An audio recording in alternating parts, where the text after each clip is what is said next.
فقال كما ذكر القرآن الكريم على لسانه: فاطر السماوات والأرض أنت ولي في الدنيا والآخرة، توفني مسلما وألحقني بالصالحين.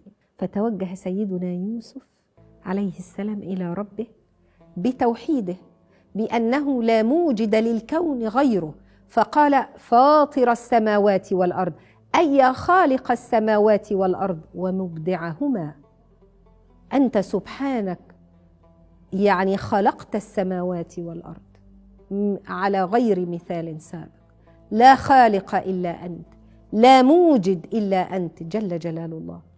ثم أظهر سيدنا يوسف في دعائه الافتقار إلى ربه والاستسلام له عز وجل، فقال: أنت ولي في الدنيا والآخرة.